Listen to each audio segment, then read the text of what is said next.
Revolution and Represent 107.3 FM. My name is Tariq. Now, listeners, you may remember not too long ago we had a spoken word artist by the name of Sulibreezy.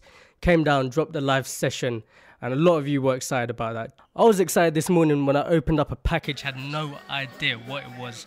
Opened it up, put it in the player, pressed play, and it totally blew me away. It's his brand new piece from his brand new The Dorm Room EP.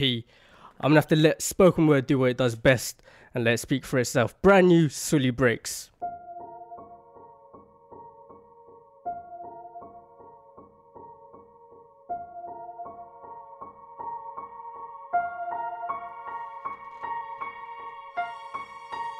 Right now, there is a kid finishing parents' evening in a heated discussion with his mother, saying, why does he have to study subjects he will never ever use in his life? And she will look at him blank-eyed, stifle a sigh, think for a second, and then lie. She'll say something along the lines of, you know, to get a good job you need a good degree, and these subjects will help you get a good degree. We never had this opportunity when I was younger. And he will reply, but you were young a long time ago, weren't you, mum? And she won't respond, although what he implies makes perfect sense, that society's needs would have changed since she was 16. But she will ignore him, grip his hand more sternly, then drag him to the car. But what she doesn't know is that she didn't ignore him just to shut him up. She didn't lie because they were just returning from parents' evening and an argument in the hallway would look bad on her resume. She won't lie because she's just spent the last 1 hour convincing a stern-faced teacher that she will ensure that her child studies more at home.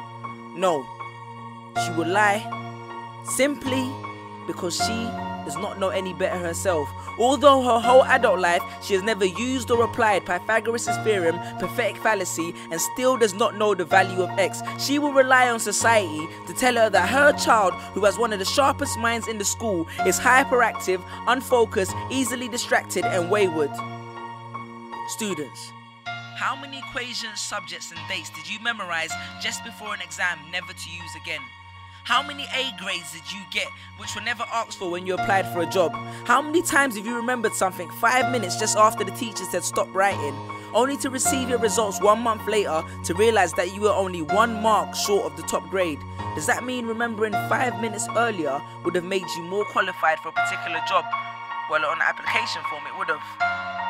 We all have different abilities, thought processes, experiences and genes. So why is a class full of individuals tested by the same means? So does that mean Sherelle thinks she's dumb because she couldn't do a couple of sums? And if this issue is not addressed properly, it then becomes a self-fulfilling prophecy. Then every school has the audacity to have a policy on equality. The irony. Exams are society's methods of telling you what you're worth. But you can't let society tell you what you are, because it's the same society that tells you that abortion is wrong but then looks down on teenage parents. The same society that sells products to promote natural hair, looks and smooth complexion, with the model on the box half photoshopped and has fake lashes and hair extensions, with pastors that preach charity but own private jets, imams that preach against greed but are all fat, parents that say they want educated kids but constantly marvel at how rich Richard Branson is, governments that preach peace but endorse wars, that say they believe so much in the importance of higher education and further learning, then why increase tuition fees every single year? I believe Miss Jefferson when she took me into the office and said that my exams would be imperative to my success, because we was taught to always follow when Miss Jefferson led. But then I took Jefferson out of the equation and learned to think for myself. I realized we was taught to always follow when Miss led. The irony.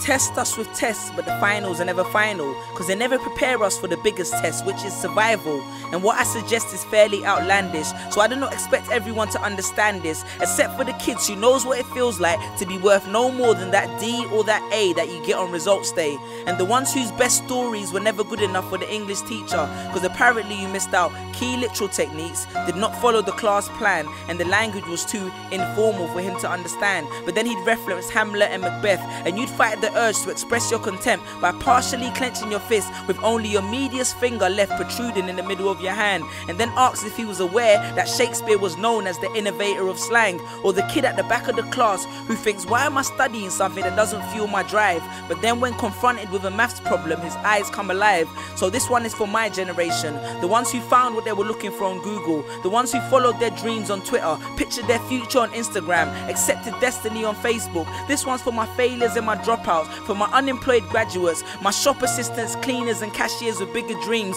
my self-employed entrepreneurs, my world changers and my dream chasers. Because the purpose of why I hate school but love education was not to initiate a worldwide debate, but to let them know that whether 72 or 88, 44 or 68, we will not let exam results decide our fate.